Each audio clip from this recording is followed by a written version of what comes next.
Find somewhere comfortable tonight, wherever you are, lying down, curled up, somewhere quiet in the dark. You don't need to follow any of this closely. You don't need to remember a word of it. Just let the sounds arrive and let them pass through you, the way water moves around a stone without asking anything of it. Tonight we're going somewhere vast and cold and beautiful. We're going to the edge of the known world, the edge as it existed 1,000 years ago, when the Atlantic Ocean was not a crossing but a question, and a handful of people from the northern shores of Scandinavia decided, slowly and methodically and with extraordinary care, to answer it. There is something deeply restful about this story if you let it settle into you. It is a story about patience, about reading the world so carefully and for so long that the world begins to speak back, about crossing something enormous, not through force, but through attention. You don't need to concentrate. The words will find you. And if you drift somewhere along the way, that is exactly as it should be.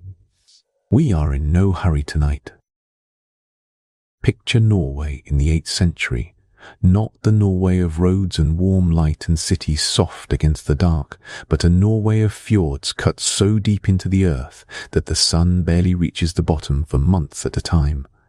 A Norway of steep green walls dropping into water that is cold enough, clear enough, to show you the rock 20 meters below the surface. A Norway of thin soil and short summers and winters that arrive early and stay long. The people who lived there were farmers and fishermen and craftspeople, and they were also, when the season allowed, sailors, not by romantic instinct, but by necessity. The land simply could not hold everyone. The soil was thin and the valleys narrow and the mountains generous only in the sense that they were always present, always close, hemming in the settlements from 3 sides and leaving the 4th side open to the water. It is worth sitting with that geography for a moment, because it explains almost everything. When your valley cannot grow enough food for your children, and your neighbor's valley cannot either, and the mountains behind you offer nothing but rock, the only direction left is the sea. The Norse didn't sail because they were restless. They sailed because the alternative was to stay and go hungry. But there was something else too. Something cultural and social that ran alongside the practical hunger. In the Norse world of the 8th and 9th centuries, a man's standing, his worth in the eyes of his community, was measured in what he had done and what he had claimed. Not just in battle, though battle was part of it, but in distance travelled, in new land found, in the ability to return from somewhere no one had returned from before and say, "I was there, I crossed that. I know what lies beyond it." The sagas are full of this. They are full of men setting out, not because they were certain of what they would find, but because the act of going was itself the thing, the act of going and coming back, and being the person who had gone and come back. So the voyages began, small ones at first. The crossing from the western coast of Norway to the Orkney Islands, which sit just north of Scotland, is roughly 300 kilometers across the North Sea. In good summer weather, with a reliable wind, it is a crossing of a day and a night. The Norse were doing it regularly by the late 8th century, carrying settlers, animals, timber, grain. Orkney became a stepping stone. Then the Shetland Islands, a little further north. Then, around the year 825, the Faroe Islands, a small archipelago of volcanic rock rising from the Atlantic, some 300 kilometers northwest of the Shetlands, where Irish monks had already been living for a generation or two in deliberate solitude, and where the Norse now arrived with their cattle and their ambitions. Each of these crossings was a little longer than the last. Each one carried the ship a little further from any shore that had been seen before into water that was deeper and colder and less forgiving of mistakes, and each one was survived. That is the crucial thing. Each crossing was survived, and the knowledge of how to survive it was remembered and added to and passed on. There is something worth pausing on here, the nature of that accumulated knowledge. It was not written down. There were no charts, no logbooks in the modern sense, no tables of tides and currents.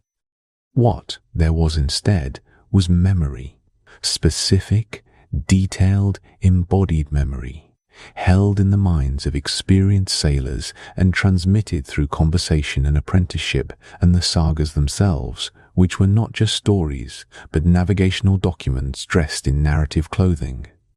When a saga says that a particular headland has a certain shape when approached from the southwest, or that a certain current runs cold and green in a particular season, that is not decoration. That is information. That is someone who had been there, encoding what they knew in a form that could survive them. By the time the first Norse settlers reached Iceland around the year 870, this accumulated knowledge was already deep.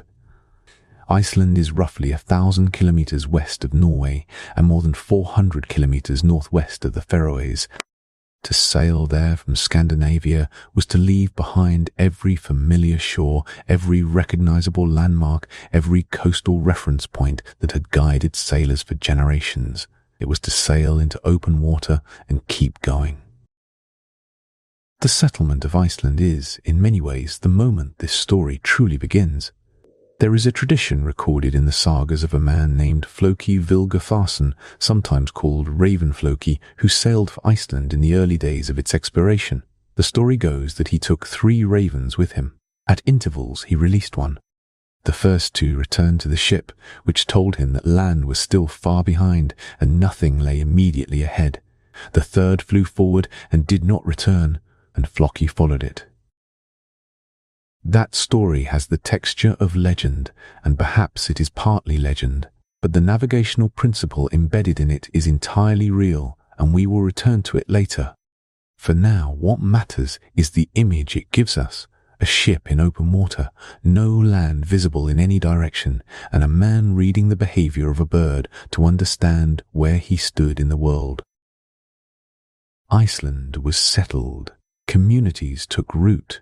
Farms were established in the valleys between the glaciers and the lava fields, and the Atlantic, which lay to the west of Iceland, continued to wait, vast and cold and entirely unknown.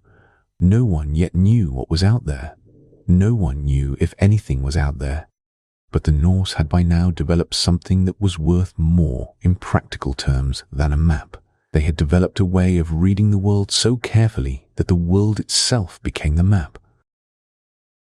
That is the question that hangs in the air as Iceland fills with people, and the horizon to the west remains unbroken, not whether anyone will try to cross it, but how.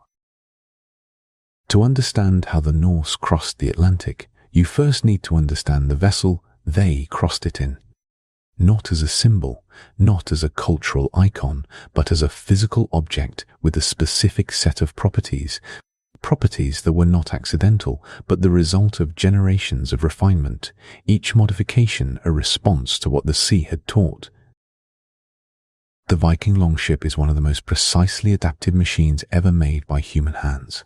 That is not an exaggeration. It was adapted not to overpower the ocean, but to move with it, to read it, to respond to it, to survive it, not through brute strength, but through a kind of intelligent compliance.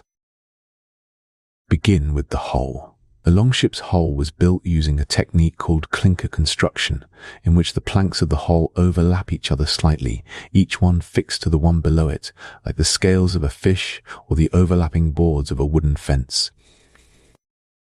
This is different from the carvel construction used in later European ships, where planks are laid edge to form a smooth surface. Clinker construction creates a hull that is not rigid but slightly flexible. Not loose, not unstable, but capable of a small, controlled give under stress. Why does this matter? Because the ocean is not flat. The open Atlantic generates swells, long, rolling waves that can travel for thousands of kilometers without losing their energy. When a wave passes under a rigid hull, the hull fights it. The stress concentrates at certain points, and over time those points fail. When a wave passes under a flexible hull, the hull bends fractionally with it, distributing the stress across its entire length, absorbing the force rather than resisting it. A longship riding a heavy Atlantic swell was not fighting the wave. It was bending very slightly in conversation with it. The keel is the spine of the ship, a single long timber running the full length of the hull at its lowest point, from which the ribs and planks extend outward. Norse shipbuilders carved the keel from a single piece of oak, selecting timber that had grown with a natural curve so that the grain of the wood followed the curve of the keel rather than running across it. A keel carved with the grain is immensely strong in tension and compression. It can take the twisting force of a wave without splitting, and because the Norse keel was relatively shallow, extending only about half a meter below the waterline on most longships, the ship could travel in water that would ground a deeper keeled vessel. Rivers, shallow coastal bays, the rocky approaches to an unknown shore, a longship could go where other ships could not. The shallow draft had another consequence, one that was critical for navigation. A ship that draws very little water sits high relative to the waterline, and the hull's contact with the water is primarily along its lower center. This means that the ship responds quickly and sensitively to changes in the water moving beneath it. A skilled helmsman, standing at the stern, both hands on the steering oar, which was a single long paddle fixed to the starboard side of the hull, could feel the ship's responses to the water the way a rider feels a horse. A change in the swell's direction registered as a change in the ship's tendency to turn. A shift in the current registered as a change in the ship's speed and feel. The hull was not just a vessel. It was a sensing instrument, and the helmsman was its reader. The design of the hull was also symmetrical, identical at bow and stern. The prow and the stern of a longship are the same shape. There is no front and back in the structural sense. This meant that the ship could be driven in either direction without turning around. In fog, in ice, in a narrow fjord with no room to maneuver, the crew could simply reverse the rowing direction and the ship would move backward as cleanly as it moved forward. In navigation terms, this was not a luxury but a survival feature. The ability to back away from danger without the slow, exposed process of turning a ship broadside to the waves was the difference, in certain conditions, between life and open water. The ship was open. There was no deck, no enclosed cabin, no roof between the crew and the sky. The hull was a long, shallow bowl, and the men sat in it in rows, their oars through the ports in the upper strakes, with the entire sky visible above them. In calm weather, a sail of woven wool, square rigged on a single mast, stepped amidships, caught the wind and drove the ship at speeds that could reach 10 or 11 knots in a good breeze. In still air the oars took over. This openness was not a hardship to be endured. It was a design feature. Every man on the ship could see the sun. Every man could see the stars. Every man could feel the wind on his face and judge its direction. On a ship with a deck and a cabin, navigation was the business of one or two specialists. On a longship, it was the business of everyone. The collective attention of 20 or 30 experienced sailors, all reading the sky and the sea simultaneously, all noticing when something changed, was a distributed navigational system of considerable power. Think about what that means in practice. A longship on the open Atlantic, 3 or 4 days out from Iceland, heading west, no land visible, the horizon, a perfect circle of grey-green water, the helmsman at his oar, feeling the swell through the wood beneath his palms. A man near the bow watching a bird that has appeared from nowhere, noting the direction it came from. Another watching the colour of the water change very slightly toward a deeper green. Another feeling that the wind has shifted a few degrees in the last hour, the way you feel. A room change temperature when someone opens a door in another part of the house. All of this information arriving simultaneously, being processed simultaneously by a crew who had spent their lives on the water and for whom these signals were as legible as words. The ship was the instrument, the crew were the instrument, and the ocean, if you had learned to listen to it carefully enough, was the chart. On a clear day in the North Atlantic, the most reliable thing in the sky is the sun. It rises in the east, arcs across the south, sets in the west. That much is familiar. But the details of its path, the precise height it reaches at noon, the exact angle of its arc, the length of the shadows it casts, those details are not the same everywhere. They change with latitude, and that change is the key to one of the most elegant navigational systems ever devised without instruments. Latitude. First, your latitude is your angular distance from the equator, measured in degrees. The equator is 0 degrees. The North Pole is 90 degrees north. London sits at about 51 degrees north. Reykjavik, Iceland, at about 64 degrees north. The Norse settlements in Greenland at around 61 degrees north. These numbers represent something physical, the angle between the equator's plane and the line from the center of the Earth to your position on its surface. Now, the sun. The Earth is a sphere tilted on its axis as it orbits the sun, which is why we have seasons. But at any given moment, from any given location on Earth, the sun traces an arc across the sky whose height above the horizon at its peak, at solar noon, when it is due south, depends directly on your latitude. The further north you are, the lower the sun's noon peak. In Iceland in midsummer, the sun at noon sits about 49 degrees above the southern horizon. In Norway, a few degrees further south, it climbs a little higher. This relationship is fixed by geometry. It does not change from year to year. It is as reliable as the sphere of the Earth itself. A Norse navigator who had spent time at home in Bergen, say, or on the coast of western Norway, observing the sun's shadow through the seasons had, in his memory, a record of how the sun behaved at that latitude. Specifically, he had observed the shadow cast by a vertical pin, a small wooden peg fixed upright in a flat disc, and he knew the curve that shadow traced through the day, the arc it drew from morning to evening, and how that arc changed as the year turned. In summer, the arc was one shape, in winter, another. The sun compass itself was a simple object, a wooden disc, perhaps 15 centimeters across, with a hole in the center for the vertical pin, called a gnomon, and a series of curved lines scratched or carved into the surface. Those curves were the shadow paths recorded at home. The navigator would set the disc level on the ship's rail, observe the shadow the gnomon cast, and compare it to the recorded curves.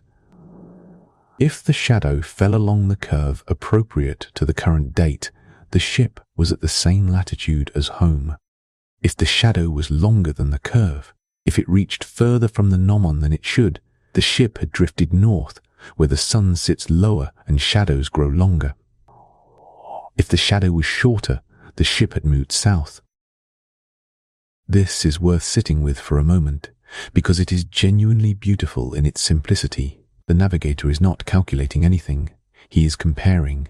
He is asking, does this shadow look like the shadow I saw at home? And if the answer is no, he knows which way to correct. Turn the ship slightly south, watch the shadow shorten. Turn it north, watch the shadow lengthen. Hold the course where the shadow matches the curve, and you are holding your latitude. The accuracy of this method, when practiced carefully, is remarkable. Experimental archaeologists who have built replica sun compasses and used them on actual ocean crossings have found that an experienced navigator can hold a latitude to within about half a degree using this technique alone. Half a degree of latitude is roughly 55 kilometers. On an ocean crossing of 2,000 kilometers, that is a very small error. But the sun is not always available. The North Atlantic is not famous for its clear skies.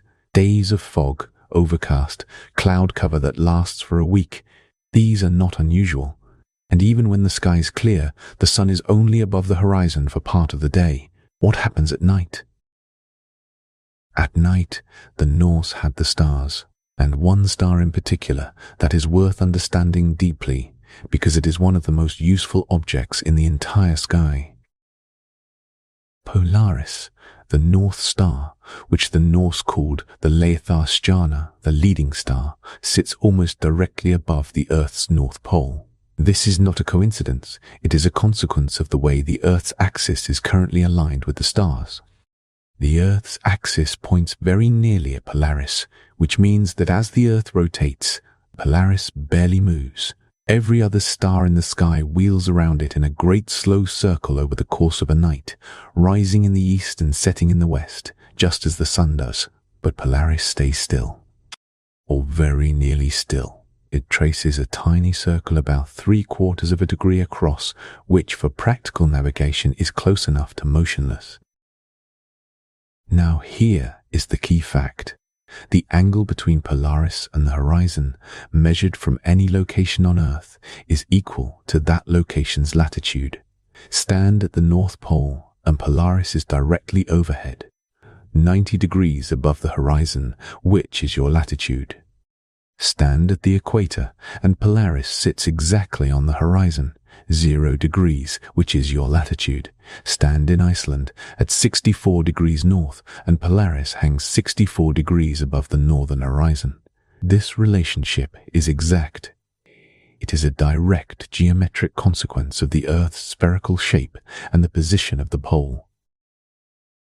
A Norse navigator measuring the height of Polaris above the horizon was measuring his latitude directly. No calculation required.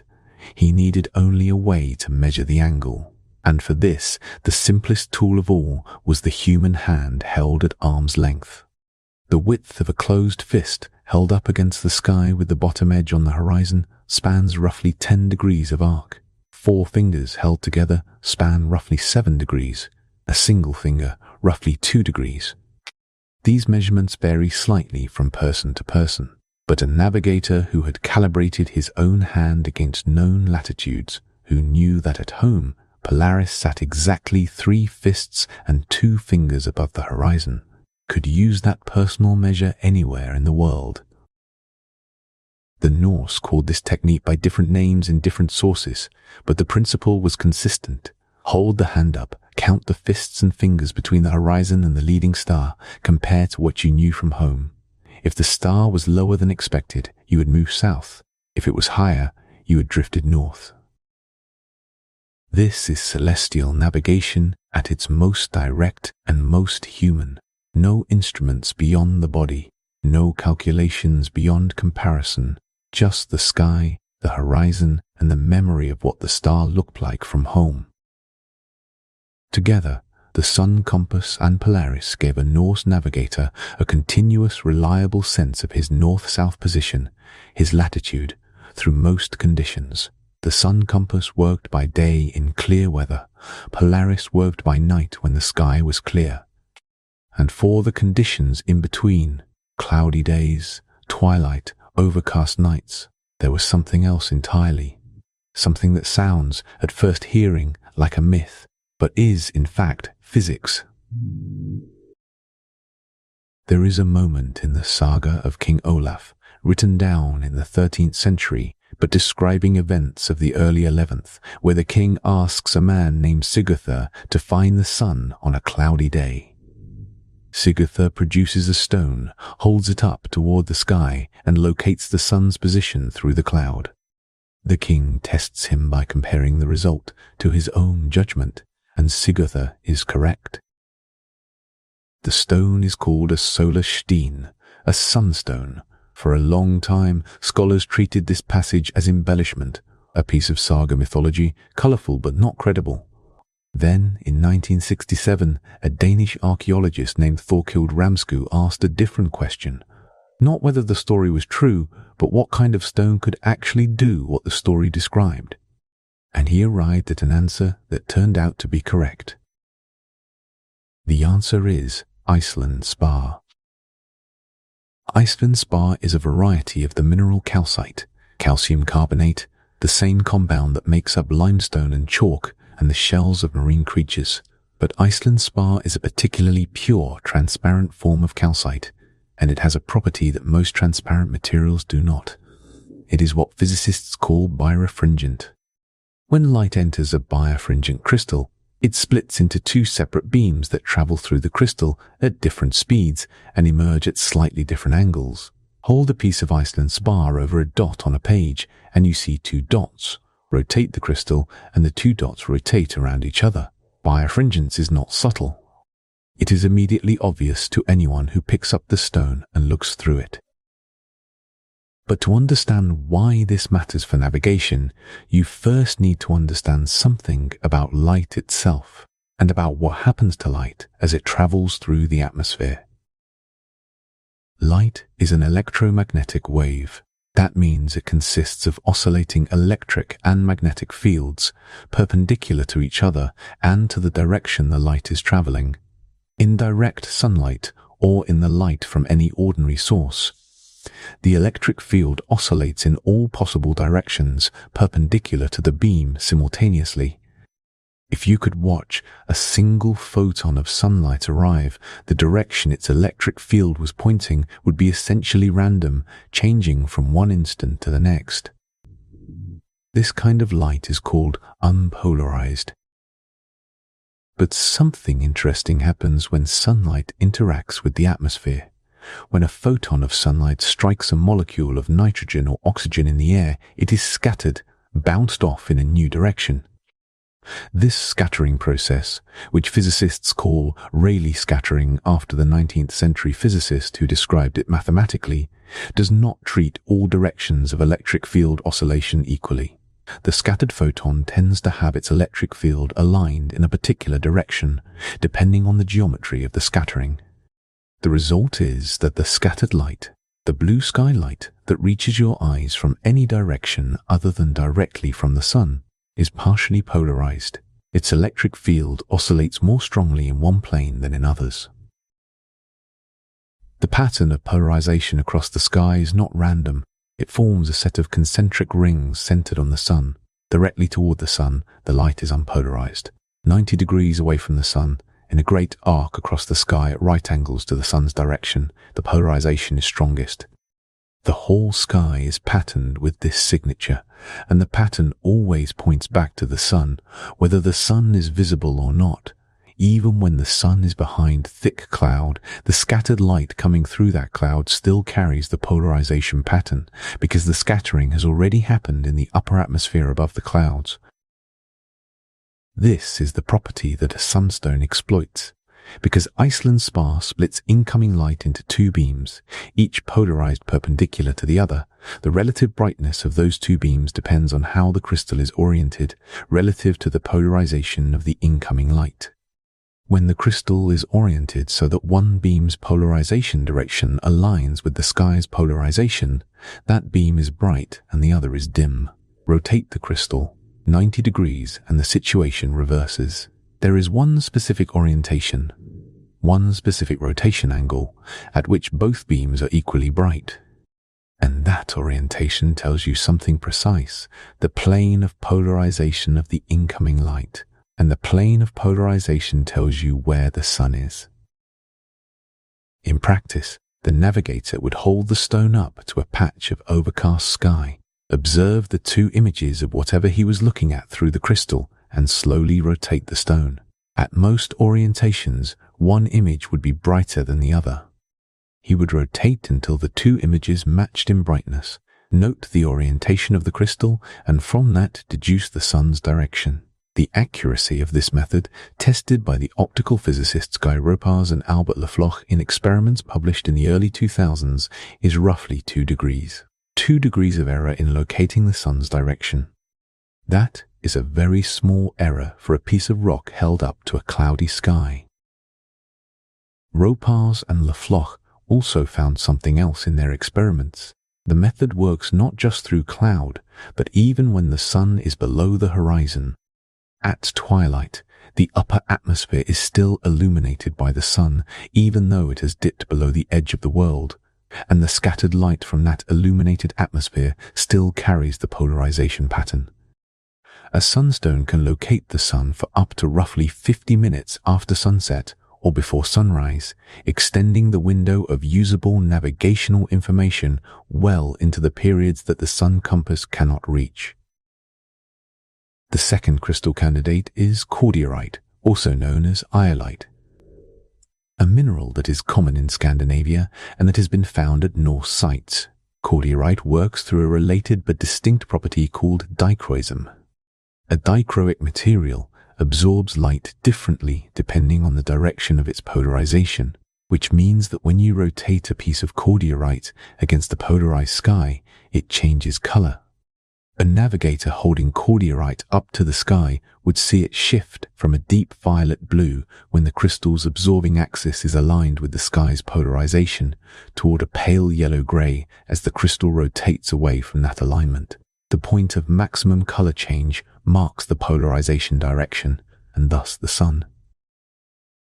Both methods, Iceland Spar's double image, cordierite's color shift, are physically sound. Both have been confirmed in laboratory conditions and in open water tests. The Norse did not need to understand any of the physics behind them. They needed only to have noticed, at some point in the deep past, that certain stones behaved in interesting ways when held up to a grey sky, and to have worked out, through patient experimentation, what that behavior could tell them. That patient working out, that slow accumulation of practical knowledge without any formal theory to guide it, is itself a kind of science. It is science as it has always been done by people who needed to survive. It is worth noting that the formal scientific description of light polarization came in the early 19th century, roughly 800 years after the Norse were almost certainly using it. The physics was there all along, written in the sky. The Norse simply read it. In 1948, in the ruins of an 11th century Norse convent at a site called Unhurried in southern Greenland, an archaeologist's brush uncovered a small piece of wood, flat, roughly circular, 7 centimeters across and about a centimeter thick. Around its edge, a series of notches had been cut, triangular, evenly spaced, like the teeth of a shallow comb. In the center was a hole, as though something had once been inserted there. A pin, perhaps. The disc sat in a museum for decades, catalogued but not fully understood. It was clearly an artifact of some precision. The notches were too regular to be decorative, the central hole too deliberate to be structural, but what it was for exactly and how it had been used was not immediately obvious. The leading interpretation is that it functioned as a sun compass, a bearing dial of the kind described in the previous chapter, used to track the sun's shadow through the day and hold a course by latitude. The notches around the edge would have served as reference markers for the shadow's position at different times of day and different seasons. The central hole would have held the gnomon, the vertical pin whose shadow was the instrument's working element. But a group of researchers at Erdős University in Hungary, led by Balázs Bernath, took the analysis further, and what they found changes the story considerably. They built replicas of the Unhurried disk, fitted them with central pins, and tested them under real sky conditions, including conditions where the sun was near or below the horizon. And they found that the disk, used in combination with a sunstone, could determine cardinal directions with what they described as negligible deviation from a modern magnetic compass, even in full twilight. To understand why this matters, you need to think about the specific navigational problem that arises at the latitudes where the Norse sailed. In midsummer, at 60 degrees north, the sun barely sets. It skims below the horizon for a few hours and then rises again, and during those hours the sky is never truly dark. It passes through a long, luminous twilight that can last for most of the night.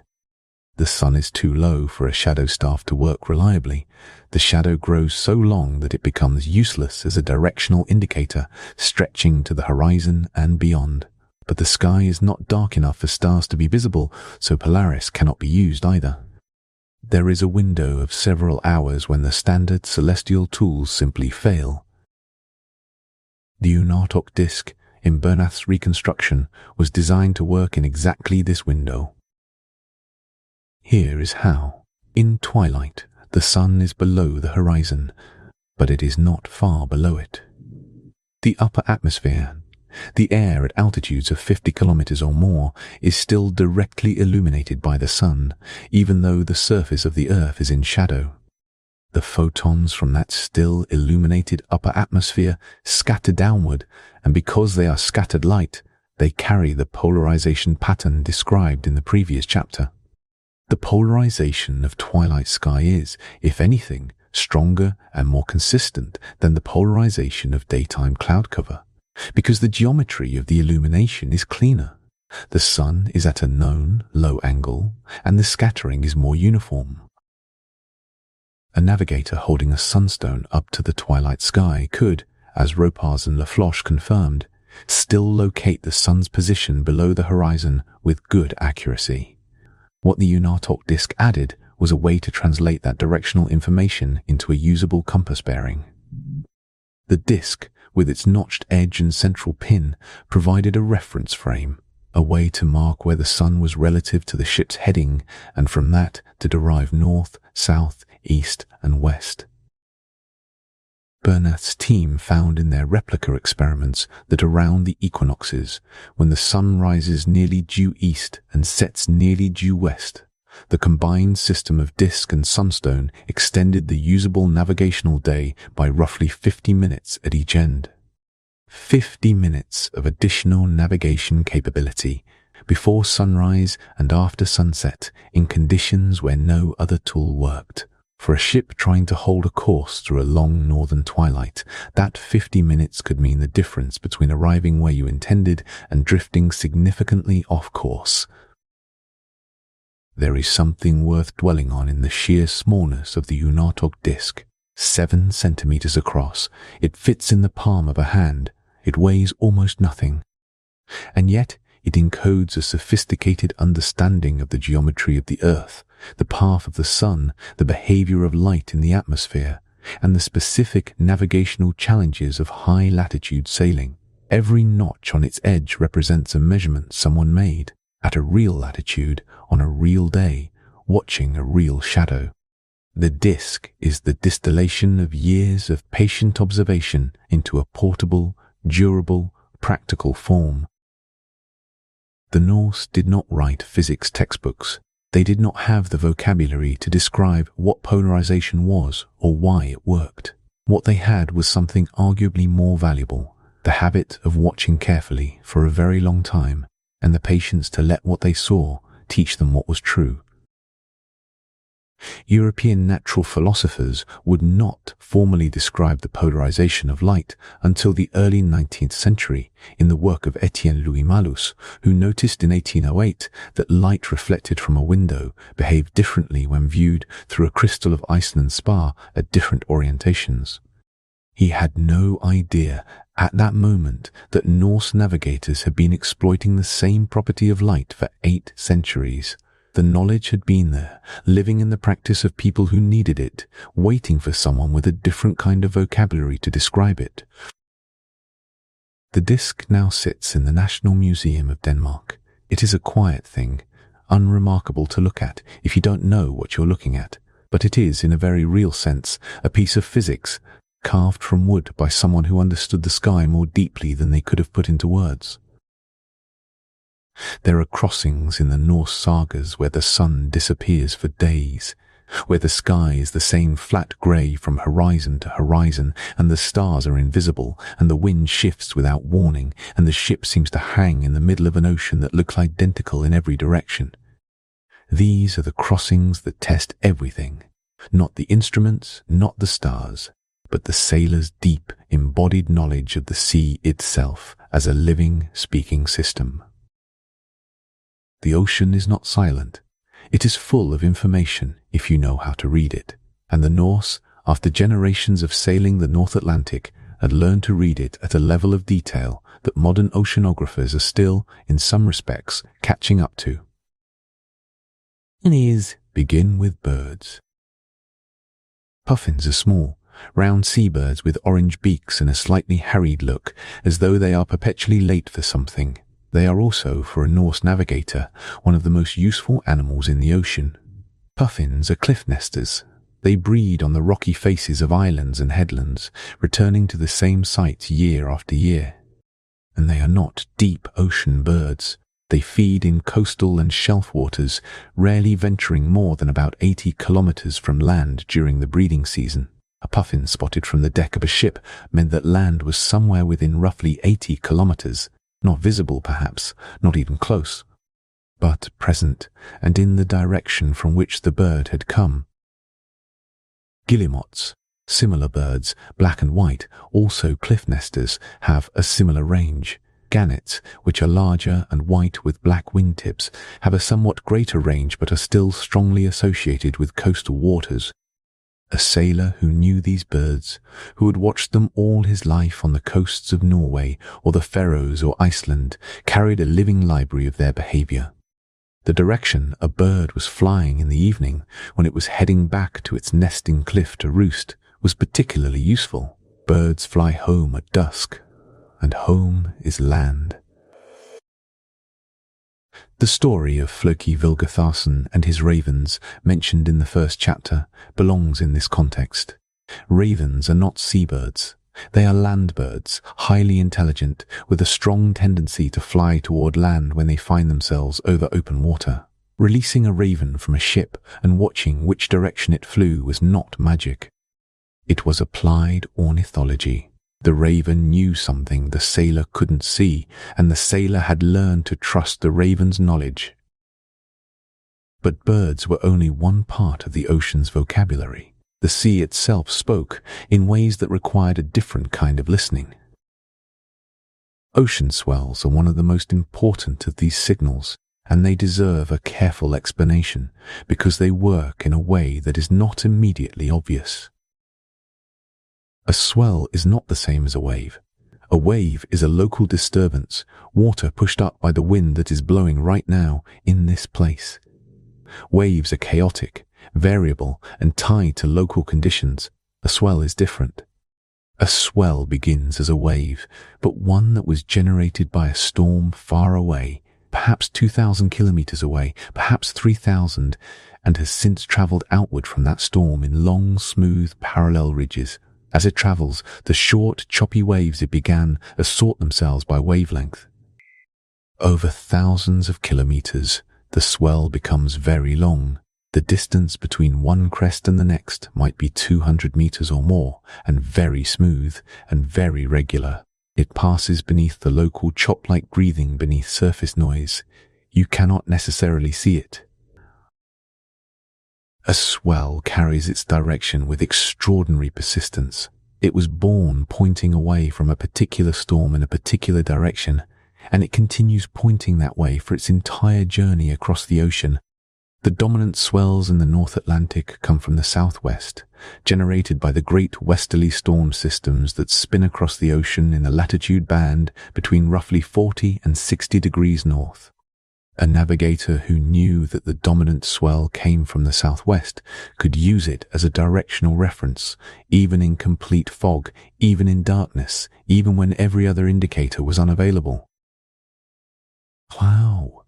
By lying down. This sounds simple, but it is actually a sophisticated technique. When you are standing or sitting on a ship, the motion of the vessel is complex and hard to pass. You are being moved in multiple directions simultaneously, and your body's balance system struggles to separate the components. But when you lie flat on the hull, your spine and the long bones of your legs become sensors for the low-frequency oscillation of the swell. A swell coming from the southwest lifts the ship from one side, rolls it gently, and passes beneath. If you are lying with your head toward the bow, that roll comes from a specific angle. It lifts your right shoulder before your left or your feet before your head, depending on the ship's heading. A helmsman who had memorized what the correct swell roll felt like for a given heading could maintain that heading in total darkness by feel alone. Polynesian navigators on the other side of the world used an almost identical technique. which suggests that this is not a cultural quirk, but a fundamental human response to the navigational challenges of open ocean sailing. Beyond birds and swells, the ocean offered other signals. Watercolor was one. The open North Atlantic is a deep, dark blue, the color of very deep, nutrient-poor water with few particles to scatter light. But over shallow banks, where the seabed is close enough to the surface to affect the water column, the color shifts toward green or gray-green. This happens because shallow water stirs up nutrients from the bottom, supporting more phytoplankton which contain green chlorophyll. The Faroe Bank, a shallow area of the seabed southwest of the Faroe Islands, produces a distinctive color change visible from the surface.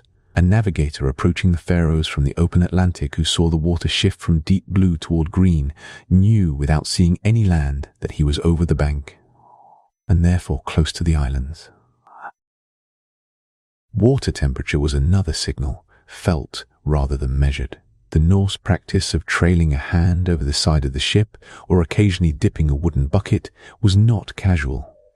The boundary between the cold, south-flowing East Greenland current and the warmer waters to the east is a real, palpable temperature change, the kind of change you can feel on your skin. Crossing that boundary meant you had reached the edge of the Greenland current system, which told you something specific about where you were. And then there was the seafloor. Norse sailors used a weighted line, a length of rope with a heavy stone or lead weight at the end, sometimes coated with tallow or grease, to sample the seabed in shallow water. The material that stuck to the tallow told them something about the bottom: coarse sand, fine mud, gravel, shell fragments. Different grounds had different textures, and experienced sailors had memorized which textures corresponded to which fishing banks and coastal approaches. The approaches to Iceland, for example, have a characteristic bottom of fine black volcanic sand in certain areas, unmistakable once you had encountered it, and useful as confirmation that you were in the right place. The sagas also describe something called the heilitha, a word that translates roughly as sea paths. These were the consistent corridors of current and wind that the Norse had identified through long experience, routes where the prevailing conditions were predictable and favorable in a given season, where the currents ran in a useful direction and the winds were reliable. Modern oceanographers, examining the major current systems of the North Atlantic, have found that many of the routes described in the sagas align closely with these currents. The Norse were not just crossing the ocean, they were using the ocean's own structure to carry them. All of this, the birds, the swells, the watercolor, the temperature, the bottom samples, the sea paths, was integrated continuously and simultaneously by an experienced crew. None of it required instruments. All of it required attention, patience, and the kind of knowledge that only comes from a lifetime of being on the water. Around the year 985, a man named Erik Thorvaldsson, known to history as Erik the Red for his hair and possibly his temperament, was outlawed from Iceland. He had been involved in a series of killings, the details of which the sagas recount with the matter-of-fact tone they reserve for violent events, and the Icelandic assembly had declared him an outlaw for 3 years. He could not stay in Iceland. He needed somewhere to go. He had heard stories of land to the west. Another Icelander, a man named Gunnbjorn Ulfsson, had been blown off course decades earlier and had glimpsed the coastline through the fog.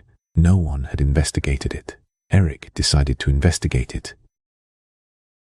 He sailed west from Iceland, holding a course that the sagas describe in terms that are, when you read them as navigational documents rather than narrative, quite precise. He was effectively latitude sailing, maintaining a roughly constant north-south position while moving west, using the sun compass and Polaris in the way described earlier. The crossing from Iceland to the eastern coast of Greenland is roughly 1,000 kilometers. It took him, in the sagas' account, a matter of days in good summer conditions. What he found was not the green and welcoming land the name he later gave it would suggest. The eastern coast of Greenland is a wall of ice and rock, glaciers carving directly into the sea, icebergs drifting south in the cold current. Uninhabitable. But Eric did not turn back. He followed the coast south and then west, rounding the great southern cape of Greenland and working his way up the warmer, more sheltered western coast. Here the conditions were different. The fjords were deep and ice-free in summer. There was grass, there were seals and fish and birds in abundance. He spent his 3 years of outlawry exploring and assessing, and when he returned to Iceland, he brought back a description of a land worth settling. The name he gave it, Greenland, was, the sagas say, deliberate marketing. He called it that, the land Namabok records, because men would be more likely to go there if the land had a good name. This is perhaps the earliest recorded piece of real estate promotion in the North Atlantic.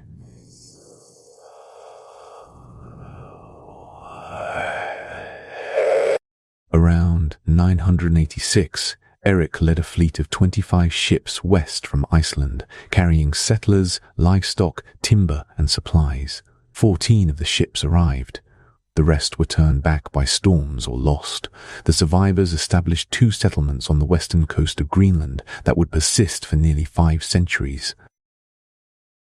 What is remarkable about Eric's crossing, from a navigational standpoint, is how structured it was. It was not a voyage into the unknown in the sense of having no plan.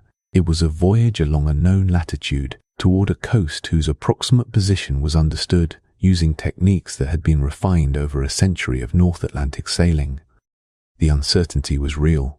The ocean is always uncertain, but the framework for dealing with that uncertainty was well established. Eric was not gambling. He was executing a plan with known tools and known methods, accepting the risks that those methods could not eliminate. His son Leif was born in Greenland, or possibly Iceland, around 975. He grew up in a household where transatlantic crossings were a known thing.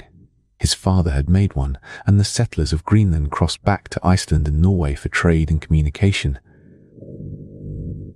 The ocean was not an abstraction for Leif. It was the road.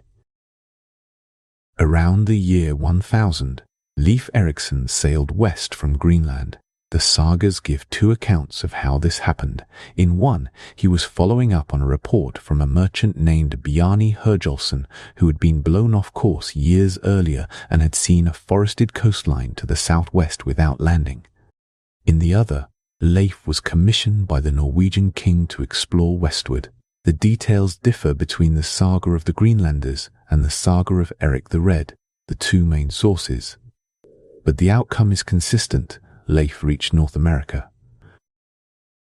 He found, in sequence, a land of flat rock and glaciers, almost certainly Baffin Island in what is now the Canadian Arctic, then a land of flat forest, likely the Labrador coast, then a land he called Vinland, where the climate was mild enough that winter grass stayed green, where grapes or berries of some kind grew wild, and where a small river ran into a bay with good anchorage.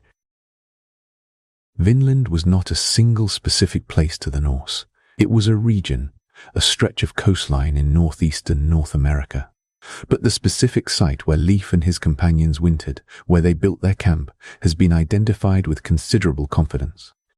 It is at a place called Landsøy Meadows, at the northern tip of Newfoundland, where in 1960 the Norwegian explorer Helge Ingstad and his wife, the archaeologist Anne Steiningstad, found a series of low, grassy mounds that turned out to be the remains of Norse structures.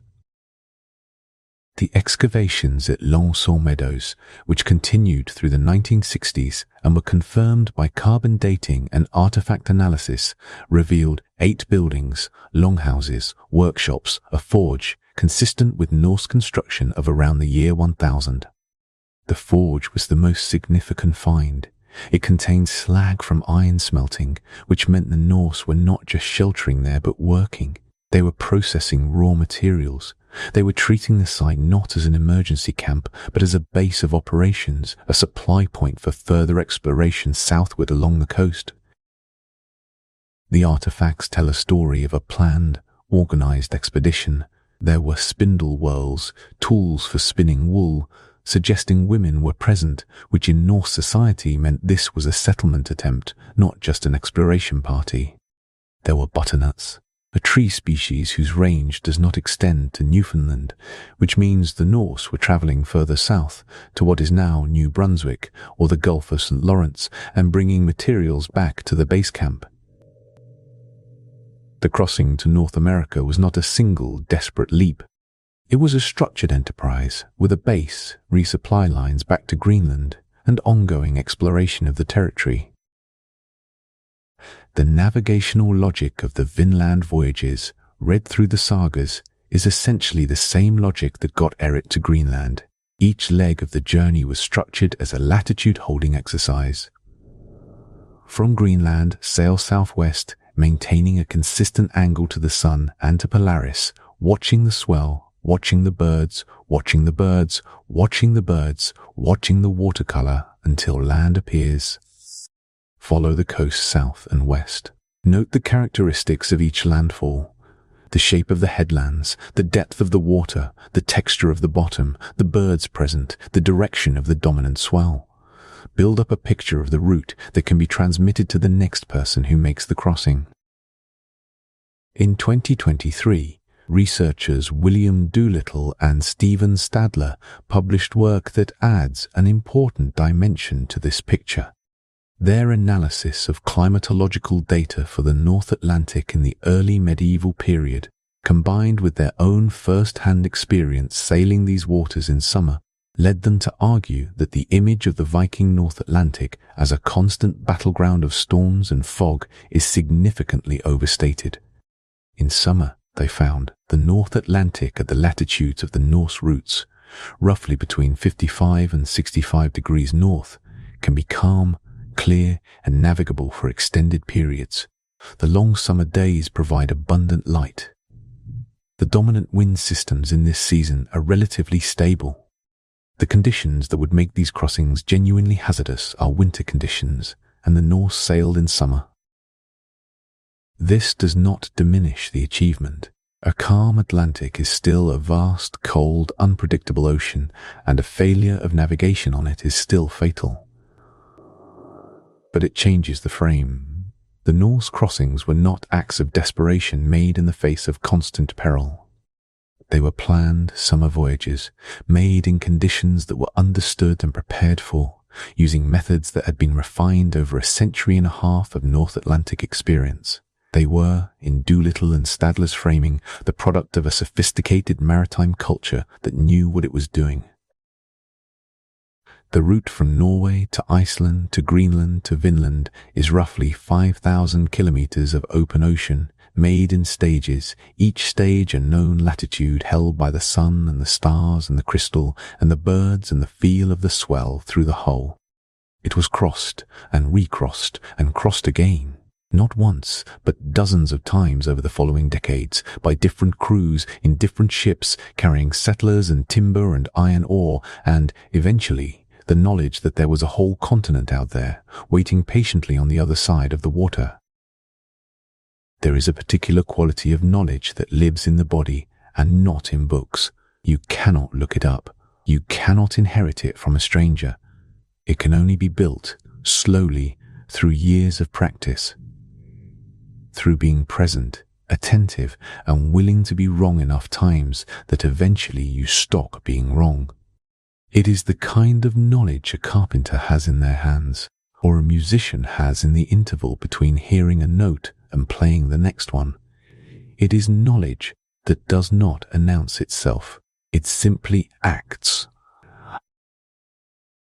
Viking navigation was this kind of knowledge, not primarily, not exclusively, but at its deepest level, at the level that made the difference between arriving and not arriving. It was embodied knowledge, accumulated over generations, carried forward in memory and practice, and the oral tradition of the sagas, and expressed not as theory, but as action.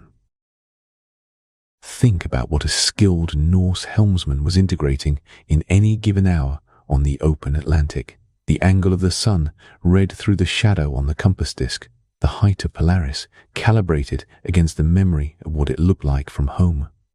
The feel of the swell through the steering oar, its period and direction telling him something about the distant storm that generated it and the geography that lay in its path. The behavior of birds, their species, their flight direction, their altitude, the color of the water, shifting subtly as the seabed rose or fell below. The temperature of the air, which changes as you cross the boundary between current systems. The smell of the wind, which carries the scent of ice from one direction and the faint organic smell of a coastline's kelp beds from another. All of this, simultaneously, without instruments, without calculation, without conscious effort.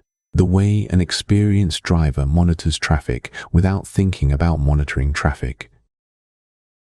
This is not a romantic exaggeration. It is a description of what experimental sailors have rediscovered when they have tried to retrace Norse routes using only period-accurate tools and methods. Several such expeditions have been made in recent decades, using replica longships built to the specifications of the Gokstad and Oseberg ships, the two best preserved examples of Norse vessel construction, both found in burial mounds in Norway.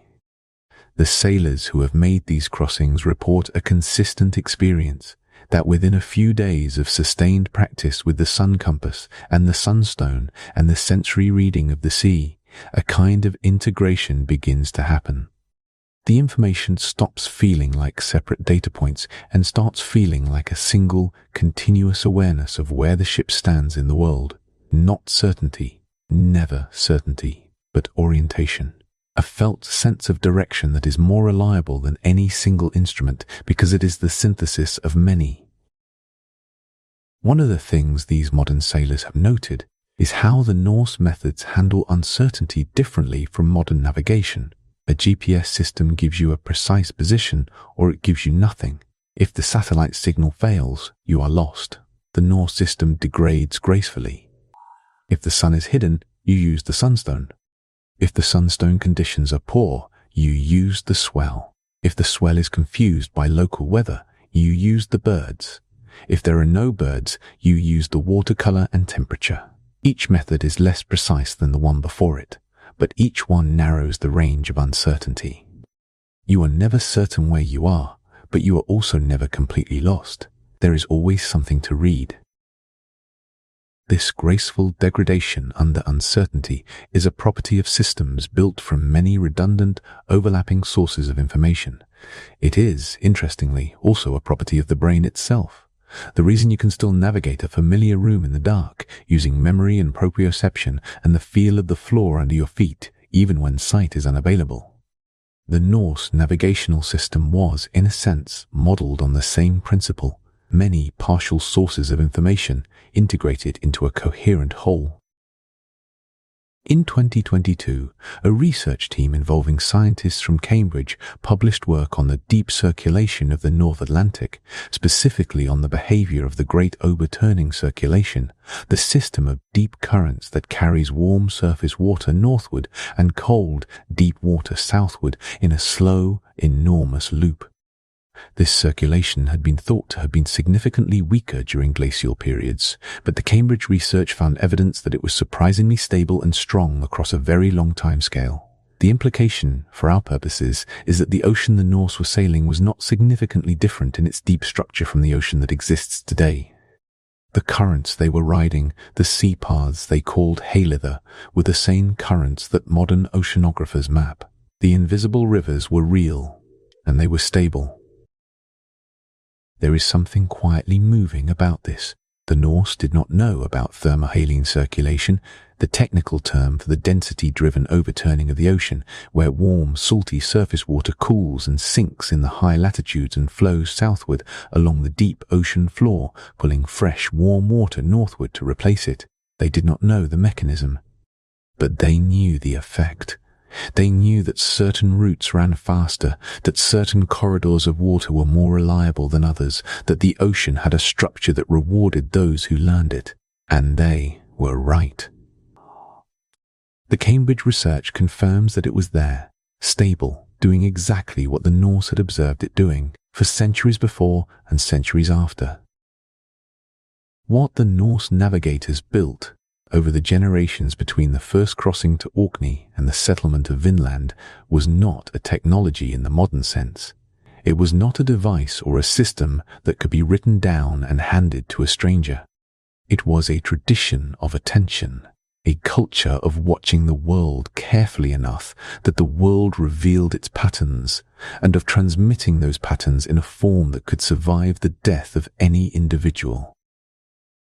The sagas are part of that transmission. When the Landnama book describes the route to Iceland as sailing west from the north of Norway until you see the mountains, it is encoding a latitude and a bearing in narrative form.